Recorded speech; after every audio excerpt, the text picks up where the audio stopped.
명태균이 우리 사회를 또 이어줘 주죠. 맞아. 그 이후 거의 처음인 것 같은데 오늘. 아 그렇죠. 명태균 게이트 하고 난 다음 처음이죠. 오늘 그리고 뭐 국민의힘 맛깔나게 까달라 그래가지고 이게 사실은 국민의힘도 원하는 바예요. 왜? 제가 아는 국민의힘 사람들은 현광아 빨리 좀 우리 당 좀 망하게 해달라 라는 말을 많이 해요. 그 사람들은 이제 뭐 친한 게겠네. 아닙니다. 아니에요? 그렇지 않습니다. 대부분의 그 당권파가 아닌 사람들은 대부분 그렇게 얘기하고 있어요. 그러니까 비당권파는 친한 게든 뭐든 다 그렇게 얘기를 하고 그럼요. 있어요. 굉장히 그래서 많은 얘기들이 들어오고 있어요. 좋다. 재밌겠다. 네. 자, 국민의힘은 윤어게인의 부활을 지금 현실화시키고 있습니다. 절대로 간단한 문제가 아닙니다. 대한민국을 파괴한 세력들이 또 국민의 선택을 받고자 출마를 하고 있는데요. 먼저 내란 중요 임무 종사 혐의 피고인 추경호. 추경호. 기소가 됐습니다. 네. 이거 헷갈리면 안 됩니다. 그것도 내란 중요 임무 종사 혐의야. 그런데 국민의힘 대구시장 후보로 결정이 됐습니다. 네. 이거 자체만으로도 우리나라 한 달 동안 시끄러워야 돼. 그러니까요. 이거 하나만으로. 어떻게 그런 사람이 투표지 이름이 적혀요? 그러니까 이거 하나만으로도 한 달 내내 시끄러워야 된다고. 정상적인 상황이라면. 그런데 내란 중요 임무 종사 혐의로 재판을 받아야 하는 추경호를 응원하기 위해서 장동혁이가 대구를 또 찾았고요. 거기에서 또 막말을 막 쏟아냈는데 그 막말 조금 힘들더라도 함께 듣고 오겠습니다. 이재명 대통령은 김정은의 대변이 된 지 오래입니다. 보수의 심장 대구의 김부겸이 웬 말입니까? 대한민국의 헌정 질서를 무너뜨리고 있는 이재명 정권의 출장소를 대구에 만들어서 되겠습니까, 여러분? 임기 연장을 위한 사회주의 헌법 개헌으로 향하게 될 것입니다. 이번 지방선거는 그래서 사회주의를 막고 대한민국을 지키고 미래 세대를 지키는 그런 선거입니다. 지난 겨울 우리가 추경호다를 외치면서 우리가 추경호를 지켜냈습니다. 진짜 색깔론. 내란은요 민주주의를 파괴한 범죄입니다. 네. 내란이라는 게. 근데 꼭 민주주의 파괴범들이 꼭 무슨 뭐 공산주의, 사회주의 이따 얘기를 해. 독재 얘기하고. 이 사람들은 민주주의 체제를 파괴한 세력들이거든. 맞아요. 정말 어처구니가 없는데 이따 이야기를 아직도 하고 있는데 대구 민심은 어떤지 이번에 좀 기대 한번 걸어보겠습니다. 네. 대구시장 살펴드려볼까요? 대구시장 한번 좀 보겠습니다. 네. 대구시장 6페이지인데요. 네. 제발 좀 부탁드릴게요. 지난주에 그 한길리서치가 매일신문으로 조사를 했던 게 저희를 깜짝 놀라게 했죠. 추경호 후보가 오차 범위 내긴 합니다만 김부겸 후보를 앞서는 결과가 나와서 네? 충격스러운 그 조사인데 바로 같은 날 조사한 리얼미터 TBC 조사는 네. 그 전과 비슷하게 김부겸 후보가 꽤 많이 이기고 있었거든요. 네. 그러니까 이제 우측 상단에 보이는 게 리얼미터 조사고 네. 왼쪽에 있는 게 이 한길리서치 매일신문 조사인데 이게 네? 조금 이상했죠. 뭐야? 그 이후에 이제 리얼미터 조사가 맞느냐 아니면 네. 한길리서치 조사가 맞느냐 막 이런 논란이 있으니까 바로 MBC 조사가 네. 이어서 나왔는데 역시 김부겸 추경호 후보의 격차가 리얼미터랑 비슷하게 한 8 내지 9% 포인트 앞서는 것으로 와. 나타났습니다. 굉장히 많이 붙어 있네. 네. 갈수록 이건 더 붙을 거 아니에요, 그러면. 그러니까 지난번에 말씀드렸지만 지방선거 한 달 내지 한 달 반 전에 여론조사가 이제 나중에 지방선거 투표 결과랑 비교해 보면 실제 여론조사하고 한 3 내지 5% 포인트는 줄어들어 있다. 왜냐하면 그 샤이 열세 표심이 나중에는 투표장에 나와서 또 투표를 하기 때문에 그래서 늘 숨겨진 표심을 특히 민주당에서는 감안을 하고 봐야 된다라고 했었는데 그게 점차 조금씩 좁혀지는 그런 추세인데 방심하면 안 된다는 거죠. 아무튼 또 조사가 또 가끔은 튈 수도 있는데 약간 저희가 봐도 이상한 조사들이 좀 있어요. 이제 나중에 또 소개해드리겠습니다. 부산 북갑에도 한동훈 후보가 지금 약간 열세로 나오다가 오늘 또 다시 박민식 후보를 이기는 이런 조사가 나왔거든요. 네. 그런 것들 보면 문항 설계가 조금 다른 데랑 다른 부분이 있는가 하면 아까 요 대구 조사는 문항 설계나 아니면 날짜가 저희 리얼미터랑 거의 똑같았는데도 조사 결과가 좀 다를 때가 있거든요. 그래서 이런 조사들 때문에 조금 민심이 흔들릴 가능성이 있는데 네. 유권자 여러분들께서는 여러 여론조사들을 종합해서 보시면 대체로 아직까지는 뭐 대구를 비롯해서 모든 조사 그 지역들이 민주당이 앞서는 결과들이 나오고 있습니다. 아이고 혹시 그러면은 이게 저 궁금한 게 조사 개요가 그 유선이 많이 들어가 있는 조사인가요? 아닙니다. 이것도 안심번호로 무선으로 하는 이게 왜 조사입니다. 여쭤보냐면 그 경상도 같은 경우에는 고령 지역이다 보니까 고령사회 지역이다 보니까 유선을 넣어야 좀 민심이 좀 잘 잡힌다라고 하더라고요. 그럴 수 있는데 뭐 그거는 아닌 것 같아요. 부산은 지난번에 그런 조사 하나 있었는데 이건 그렇지도 않았는데 그렇지도 않아. 않았기 때문에 굉장히 의아한 조사였는데 아니 그러면 뭐 한길 리서치는 뭐 조금 튀었다 치더라도 네.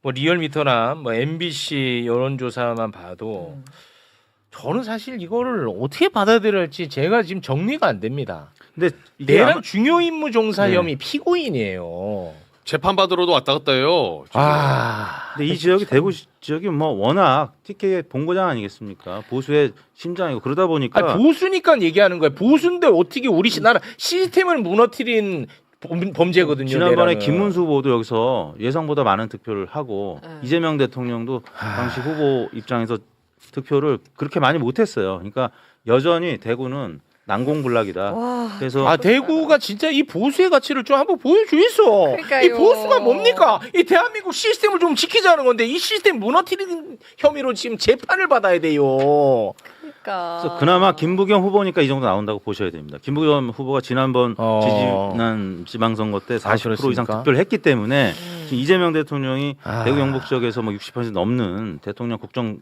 긍정 평가를 보이고 있지 않습니까? 그래서 네. 지금 당청 지지율이 높고 네. 김부겸 후보는 40% 이상 득표한 적이 있고 그러니까 뭐 대략 한 45에서 50% 사이 득표할 것이다라고 전망이 되고 나머지 이제 실망했던 보수 유권자들이 추경 후보를 지지를 하는데 그게 한 30에서 35% 정도 나오고 있는 거죠. 네. 이분들도 그 다들 알고는 계시겠죠. 내란 중요 임무 종사 혐의 피고인이라는 건 알고 계시는 그치. 거죠. 가끔 깜빡깜빡 하시겠죠. 아니 이걸 어떻게 깜빡해? 뉴스에 나오면 이제 아시는데 아시겠지. 근데 그럼에도 불구하고 지지하는 분들이 아니, 계십니다. 그러니까 알고서 그럼에도 불구하고 지지를 하는 거겠죠. 네, 그런 분들이 다수겠죠. 그러면 뭐 저도 뭐 어떻게 할 수 있는 방법은 없죠. 아니, 포기하면 안 돼요. 아니 포기가 아니라 그럼 뭐 어쩔 도리가 없는데 네. 아시겠죠? 아시겠죠. 아시겠죠 진짜. 알면서 네. 뭐 알고도 이렇게 하시면 뭐 나는 뭐 어쩔 도리는 야, 없지. 진짜 어지러지하다. 어쩔 근데 진짜 도리가 대구는 없어. 어쩔 수 없는 곳이라고 좀 생각이 들긴 하고 장도혁 대표 저희 가서 이제 색깔론을 꺼내 들었잖아요. 네.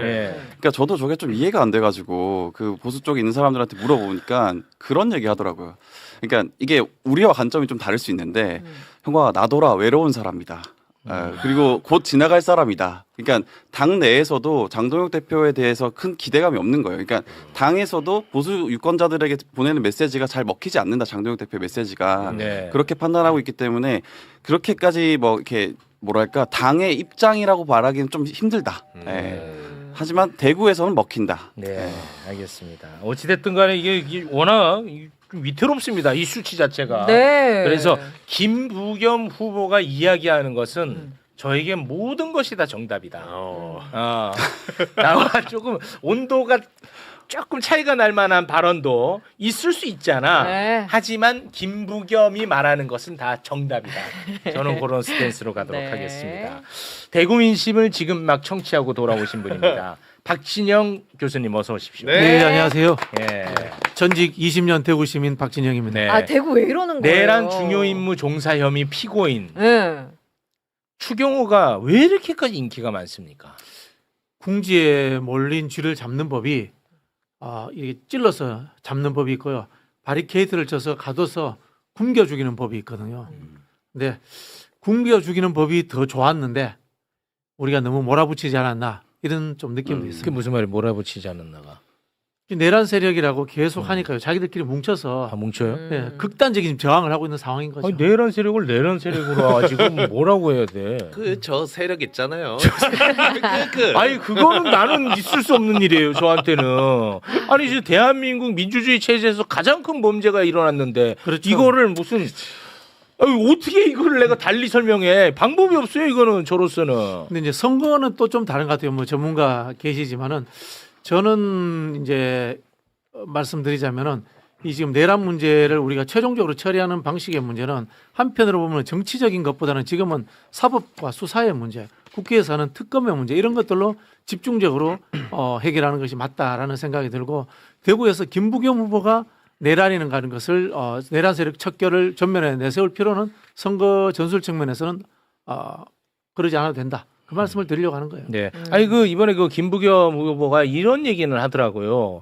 저희가 조작 기소 관련해 가지고 국정조사하지 않았습니까? 네. 그 이후에 지금 특검을 민주당에서 준비하고 있는데 특검의 권한에 공소 취소 권한을 넣었잖아요. 근데 그것과 관련해서 김부겸 후보가 지금 나 죽일 일 있나 그런 얘기를 하던데 그런 것은 저는 정무적으로 좀 조율할 수도 있다고 보는 입장입니다. 그 부분은 저는 네. 개인적으로 그렇게 생각합니다. 아니 죄가 없으면 공소 취소해야 되는 것도 아니, 그건 맞는데 그건 매우 상식이죠. 근데 네. 당사자 후보가 선거하는데 이게 좀 힘든가 봐요. 이런 게. 네. 그래 나 지금 죽일 일 있냐고 얘기를 하더라고. 그러면 김부겸이 또 정답이라는 생각을 갖고 있습니다. 저는. 그건 저는 동의는 어렵습니다만 근데 일단 제가 말씀드린 건 이 부분이에요. 네. 중앙 정치의 이슈를 가지고 싸울 것이냐, 아니면은 여당답게 지역 수건 사업이라든가 거대 민생 이슈를 가지고 싸울 것인가, 이거에 대해서 우리가 좀 가를 필요가 있는데 그걸 좀 가르지 못했다는 겁니다. 쉽게 말씀드리면 이겁니다. 내란 종식 선거를 해도 우리가 이겨요. 그렇죠?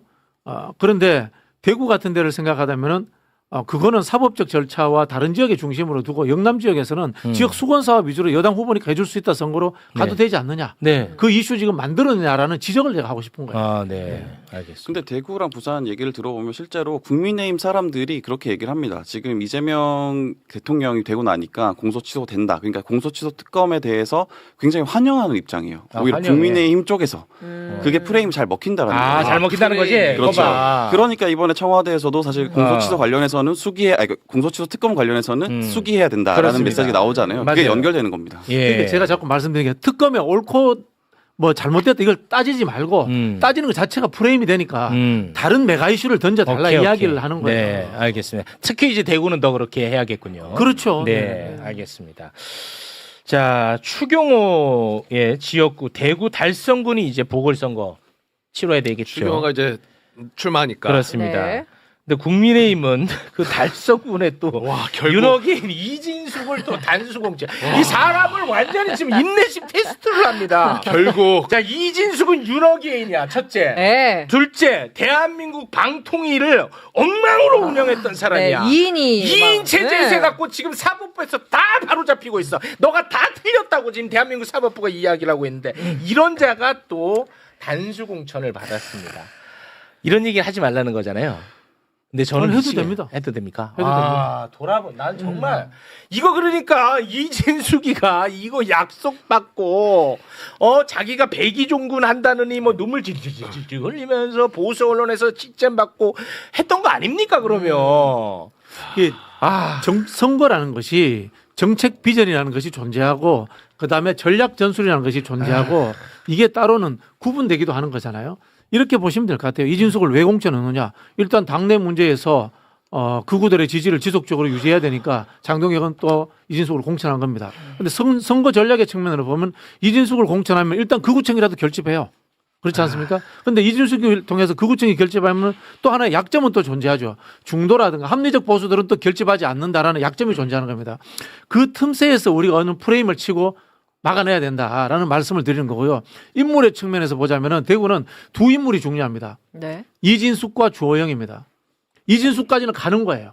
결집하는 거예요. 그래서 김부겸 특미까지 잘 아시겠지만 한 10% 밑에까지는 결집하는 거예요. 네. 나머지 김부겸까지 따라잡는 데는 주호영이 필요한 거예요. 근데 주호영은 결집 못하도록 우리가 막아야 되는 거예요. 주호영은 불참했습니다 이번에. 그렇죠, 네. 그렇죠. 예. 그러니까 제가 취재하기로는 그런 겁니다. 이게 힘들어. 달성군의 공천을 두고 두 명을 끝까지 마지막까지 고심했어요. 그러니까 이진숙이냐 김민수냐. 그러니까 둘 다 사실 윤어게인이라고 일컬어지는 사람이잖아요. 네. 제가 방금 전에도 통화하고 왔는데 굉장히 아쉬워요. 김민수 최고도 이게 공천을 못 받은 거에 대해서. 근데 이제 둘 다 윤어게인인데 왜 그러면 이진숙이냐. 그러니까 이거는 사실은 국민의힘 사람들 사이에서 예전부터 돌던 얘기입니다. 그 저한테 해준 얘기인데 사실은 한 달도 전에 유영아 후보와 추경호 후보와 박근혜 전 대통령, 박근혜 씨가 만났다. 그래서 어떻게 보면 장동혁 대표 입장에서는 다음 당권을 준비하고 있는 입장인데 본인의 세력이 없는데 아 그렇죠. 박근혜가 손을 잡아주면 어떨까? 좋아하지. 네, 그래서 그 차원에서 사실은 둘을 경선을 붙여서 이기는 사람을 후보로 내세운다라는 계획이 있다라는 얘기를 해줬어요. 그래서 저는 그때까지만 해도 반신반의했는데 네. 사실은 주호영과 이진숙이 경쟁력이 강한 사람인데 갑자기 컷오프 시켜버렸잖아요. 그렇죠. 그러니까 어떻게 보면 아기가 딱딱 맞아 떨어지고 있는 거죠. 그러니까 그런 의심이 되는 지점이 있는 거죠. 장동혁 대표가 이진숙을 보궐을 공천을 주는 이유가 사실은 다음 당권을 위한 포석 아니겠느냐. 네. 이렇게 국민의힘 내부에서는 보고 있습니다. 그러니까 지들은 뭐 그렇게 계산할 수 있는데 이거 뭐 그러니까 내가 생각할 때는 대구 시민을 정말 그야말로 무시하는 처사거든요. 근데 또 대구 시민들이 또 좋아하니까 내 생각은 또 맞지가 않아. 그러니까 나는 지금 뭐 어디로 가야 될지 모르겠어. 지금 너무 어지러운 게 진짜 6월 3일 이후로 국회에서 이진숙을 야, 그런 얘기 꺼내지도 마. 아니죠. 그런 얘기 네, 하지 마. 끔찍합니다 자, 지금. 이진숙 방통위원장 단수공천 됐죠. 네. 이진숙하고 같이 방통위를 또 망가뜨린 인물이 김태규라고 있습니다. 그 2인 중에 한 명. 2인 중에 한 명. 네. 이 둘이가 다 망가뜨린 거거든요. 네. 그런데 이자를 울산 남구 갑에 단수공천했어. 와, 나 정말 미치겠습니다. 와. 이자를 울산 남구 갑에 단수공천을 해버리네. 진짜. 대한민국 방송을 그냥 다 망가뜨린 네. 두 사람을 다 공천을 했다. 와, 울산 전화 좀 돌리시죠. 난 남구갑은 잘. 와, 이거는 나는 진짜 힘들어. 내가 이걸 어떻게 받아들여야 될지. 뭐 이 사람의 뭐 문제가 뭐 여러 가지가 있습니다만 일단 그 영상 잠깐 좀 하나 보고 가도록 하겠습니다. 2024년 10월에 이제 국정감사가 있었는데 네. 그때 이제 그 박문진 직원 중에 한 사람이 좀 쓰러지는 일이 있었습니다. 그것과 관련해서 국회에서 이 사람이 막 욕을 합니다. 그래서 국회 모욕했다고 아주 논란이 됐던 일이 있었는데 다시 상기 차원에서 함께 보고 오겠습니다.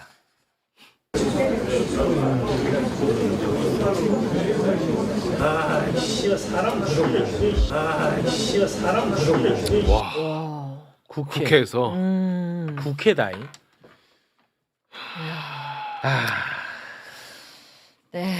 그래서 이제 울산 남구가 보궐선거는 이렇게 이제 두 사람이 경쟁하게 되죠. 전태진 변호사 그리고 김태규. 네.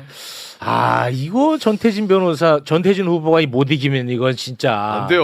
큰일 납니다. 최 차장님이 힘 좀 써주세요. 아니 내가 울산. 영향력이 너무 없어.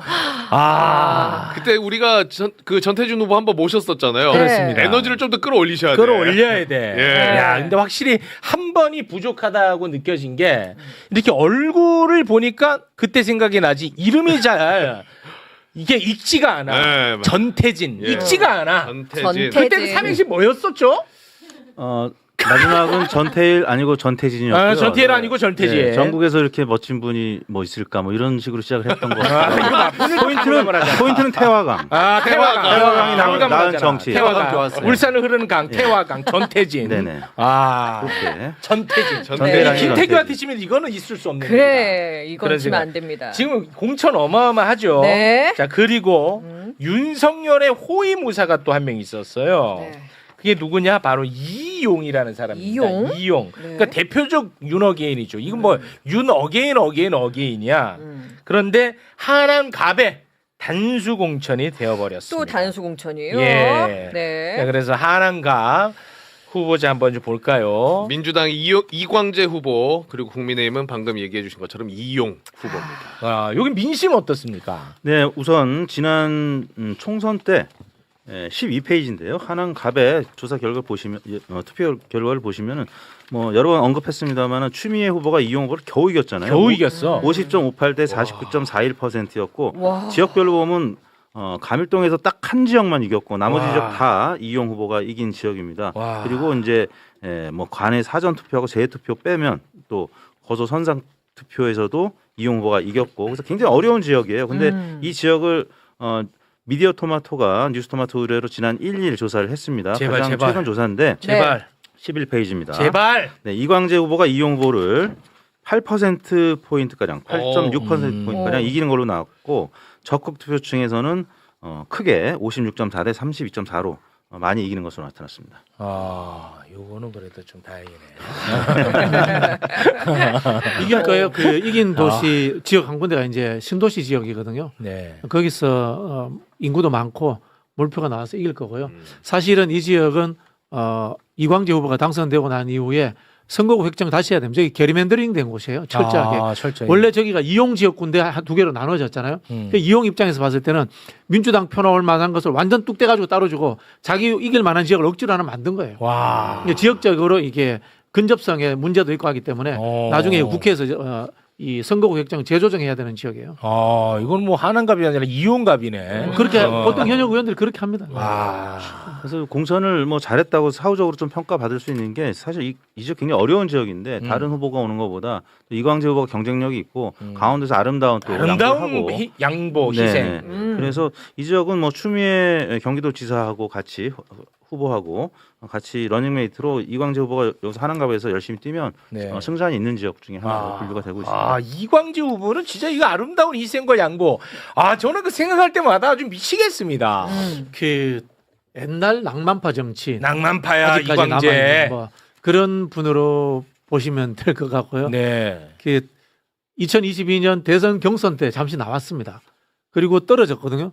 그리고 이만한 정책책을 만들어 가지고 와. 이재명 후보한테 갖다 주고 이제 오. 토론하신 분입니다. 훌륭합니다. 네. 하남갑 공천 받지. 자, 계속됩니다. 여러분 너무 놀라면 안 돼요. 네. 자, 윤석열이 내란을 일으켰을 당시의 비서실장이 정진석입니다. 정진석. 근데 이 네. 정진석은 지금 헌법재판관 미임명 관련 혐의로 기소가 됐고요. 그리고 이재명 대통령이 청와대 대통령실 갔을 때 네. 연필 한 자루도 없었잖아요. 맞아요. 네. 컴퓨터 PC. 싹 다 치웠잖아. 어. 그거 다 치운 혐의로 지금 수사받고 있는 게 정진석입니다. 네. 근데 이 정진석이가요. 충남 공주 부여 청양 보궐선거 출마를 선언을 했습니다. 그리고 공천을 신청했어요. 공천을 신청을 했는데 그랬는데 국민의힘이 이거를 좀 받아들일 생각이 컸던 것 같아. 오. 윤리위가 이 복당을 논의하기 위해서 회의를 열려고 했는데 네. 하도 이제 논란이 되니까 그 회의는 취소가 됐고요. 정진석이는 계속해서 강력한 의지를 보이고 있습니다. 내부에서는 이제 불만의 목소리가 좀 나오고 있어요. 이 선거를 치러야 되는 입장에서는 네. 이런 것들이 나오면은 본인한테는 좀 악재 아니겠습니까? 네. 특히 김태형 국민의힘 충남지사 후보가 페북에 남겼습니다. 글을. 정진석 공천 과정을 지켜보면서 억장이 무너지는 심정을 감출 길이 없다. 자숙과 반성 없이 국민적 양심에 반하는 행위를 한다면 떠날 수밖에 없습니다. 부디 불행한 사태가 생기지 않기를 바랍니다. 떠날 수밖에 없다. 그 박덕흠 공관위원장 사돈이라면서요, 정진석. 맞아요. 네. 이해 당사자예요. 네. 네. 지금 이거 어떻게 보고 있어요, 국민의힘은? 아 이게 사실은 내부에서 너무 이러니까 사실 저한테도 그렇게 얘기를 하는 겁니다. 국민의힘 빨리 망해야 된다. 너무 개판이다. 네, 이게 진짜 말이 안 되는 말이 일이다. 안 국민의힘도 되지. 갑자기 윤어게인 하던 사람들도 윤석열이 날아가다 보니까 갑자기 제정신으로 돌아와요. 막. 네, 그래서 정상적인 얘기를 합니다. 다들. 네. 이게 충남이 천안, 아산, 당진 여기가 이제 인구의 한 100만이 되고 인구 한 60% 정도 되는 곳이에요. 부여 공주 청량이죠. 정진석을 공천하면 여기 젊은 사람들이 사는 인구 밀집 지역에서 국민의힘 표가 뚝 떨어지는 거죠. 김태형은 그런 상황이 오면 자기는 도지사 선거 무조건 진다고 생각해요. 진다고 생각하니까. 네. 그래서 지금 김태형 같은 경우에는 예비 후보 등록을 볼모로 잡고 있습니다. 아직까지 등록을 하지 않고 요걸로 지금 볼모 잡고 있는데 여기서 멈추는 거 아닙니다, 여러분. 또 있어요? 또 있어? 전환길이 있죠. 전환길이가 계양 을에 나온대. 아니 계양을- 출마를 한대요? 계양을로 이제 출마한다는 보도가 있었습니다. 예. 와. 소속으로 마치 무소속으로 나온다는 예. 보도 있었지. 출마 계양을 검토하고 어지러지하다. 어지러지래. 와. 국민의힘은 물론 이제 계양을 해 어떤 사람을 단수공천 해놓은 상태입니다. 네. 그래서 이제 무소속으로 전환길이 계양을에 나간대. 계양을. 전환길까지. 요거는 이제 그 국민의힘 차원이 아니기 때문에 나는 요거는 나가는 건 제가 막지 않겠습니다. 요거는 약간 좀 대표성과 상징성도 아, 있고 그래. 바람머리 할 때 조금 도움이 될 것 같아요. 네. 그 정확하게 바라보시는 게 국민의힘에서 굉장히 괴로워하고 있어요. 그만 좀 언급해라. 그래서 문득 드는 생각인데 아까 대구 조사 조금 평상시랑 다르게 튀었다고 그랬잖아요. 한길 네. 리서치가. 근데 원래 한길 리서치는 제가 잘 아는 회사예요. 역사도 오래된 네. 회사고. 근데 한길 하면 전환길이 떠오르나? 왜 그렇게 조사가 튀었을까? 그래서 싶고. 잘 나왔나? 그래서 누가 다른 방송에서 그런 얘기를 한 적이 있는데 갑자기 또 오늘 전환길 출마한다고 일리 하니까 있는 얘기다 근데. 한길 리서치 요거는 이제 언어 유희입니다. 그냥 의미 없습니다. 언어 유희 잠깐 한번 해봤고요. 뭐 여하튼 네. 전술적으로 보면은 이용 후보라든지 정진석 후보라든지 그 지역에서 굉장히 타이트하게 석패했던 후보들이기 때문에 그 지역만 보면 공천을 주고 싶겠죠. 근데 다른 지역을 생각하면은 이거는 중도 확장을 완전히 그냥 막아버리는. 그러니까 김태훈 후보 같은 경우 저런 얘기를 공개적으로 했는데 지금 말 못하고 똑같은 심정으로 있는 후보들이 굉장히 많을 거예요. 수도권의 네. 광역단체장 후보들도 그렇고. 네. 또 빠뜨리는 게 있는데 공주부여청량이 우리 민주당 후보도 만만치 않은 분이에요. 박정현 후보라고 부여 군수를 했고 그래도 우리가 부여 군수하면서 실적을 많이 냈기 때문에 상당히 저는 당선 가능성 높다고 봅니다. 네, 고맙습니다. 네. 자, 저희가 부산도 좀 살펴봐야 되는데 저 시간 관계상 네. 이쯤에서 좀 마무리를 지어야 될 것 같습니다. 그래요? 박경강. 아니 부산이나 평택을 되게 취재를 많이 해왔는데 평택은 오늘은 안 왜 돼. 조국 대표님이 안 돼, 안 돼. 나오죠? 평택은 건들지도 마. 평택은 안 돼. 그 그거 하나- 내일 우리가 다시 합니다. 하나 내일. 말씀드릴 거 내일. 조국 대표님 오셨으니까 제가 음. 말씀드리겠는데 그 이제 사실 평택이 다자구도냐 양자구도냐를 관점으로 두고 사실 봐야 되는 지역이에요. 단일화 이슈. 네, 단일화 이슈가 있기 때문에 근데 보수 지역에서는 제가 황교안 대표를 얼마 전에 통화를 했어요. 황교안 대표가 그런 얘기를 하더라고요. 유이동 후보한테 자기가 단일화하자고 연락을 하고 있는데 답이 안 온다. 황교안이 단일화를 원해? 네, 얘기를 계속 하고 있는데 답이 안 온다. 여러 차례 연락을 했는데 답이 안 왔다. 이거는 네. 그동안의 그 세간의 평가와는 너무 다른데. 네, 근데 플러스 제가 봤을 때 유이동 후보가 답을 안 하는 이유가 있어요. 왜냐하면은 황교안 후보는 부정선거 이슈를 받지 않으면 절대 하지 않겠다. 네. 그래서 거긴 조건이 단일화가 있구나. 힘들 거다라는 생각을 합니다. 그러니까 부정선거 척결을 위한 단일화여야 되겠구나. 그렇죠. 와. 그러니까 1+1이면 최소한 1.5 정도는 돼야 되는데 1.5도 안 될 가능성이 있다. 마이너스가 될 수도 있으니까 거긴 단일화가 쉽지 않을 거다. 그리고 예를 들면 그런 거예요. 뭐 재밌네. 부산 같은 경우에는 박민식과 한동훈이 붙었을 때 나중에 가면은 표가 몰릴 거란 말이에요. 사표 심리 때문에. 근데 이 황교안 후보의 지지층은 마니아층이거든요. 그렇지. 거기는 아예 달라. 시장이. 그렇죠. 시장이 달라. 거기는 이제 뭐 사표 방지 이런 거 없어요. 없어. 그냥 인기 투표거든요. 그렇습니다. 그러니까 거긴 단일화가 쉽지 않을 거다. 네. 말씀드립니다. 마니아층. 거긴 아예 달라. 그 분석은 아예 다른 툴로 해야 됩니다. 툴 자체가 바뀌어야 돼요. 아, 요거 얘기하니까 우리 조국 대표님이 크게 웃으시네요. 아니요, 제가 이거 개인적인 얘기인데 조국 대표님은 만나면 꼭 말씀드려야 되는 일이 있어요. 제 개인적인 얘기인데 하나 해도 되나요? 지금 할 거예요? 나가면서 하면은 그 뭐 별거 아닌데 제가 사실은 얼마 전에 결혼을 하기 전에 네. 청첩장을 조국 대표님한테 드렸어요. 아내를 통해서. 네. 아내가 저희 PD입니다. PD. 네. 아내가 그 아내 프로그램에 나오셨어요. 조국 대표님이. 네. 근데 청첩장 드렸는데 아마 조국 대표님이 오해하셨을 거예요. 왜냐면 아내가 자기랑 결혼한다 얘기 안 하고 박형박 기자가 전해주라고 했다고 하면서 청첩장을 드렸다고 하더라고요. 네, 그래서 아마 그 오해를 좀 풀고 싶었는데 그 기회가 소소한 없어가지고 얘기는 너무 개인적인 매불쇼를 얘기. 너무 강하게 하네. 야, 죄송합니다. 매불쇼를 이거 꼭 깜짝이야. 제가 꿈에도 나와가지고 이거 꼭 얘기하고 가야겠다 너 생각했어요. 나가 이거. 야, 지금 고맙습니다. 여기가 어디라고 지금 어느 날 중에. 지금 시간이 없어요. 시간이 없는데. 와. 진짜 개인적인 네, 알겠습니다. 네. 자, 그러면 평택을 지금부터 좀 함께 이야기를 나눠볼까 합니다. 박형광 기자는 여기까지입니다. 고맙고요. 네, 고맙습니다. 민심 미터는 계속 앉아 네네, 계셔야 알겠습니다. 됩니다. 네. 네.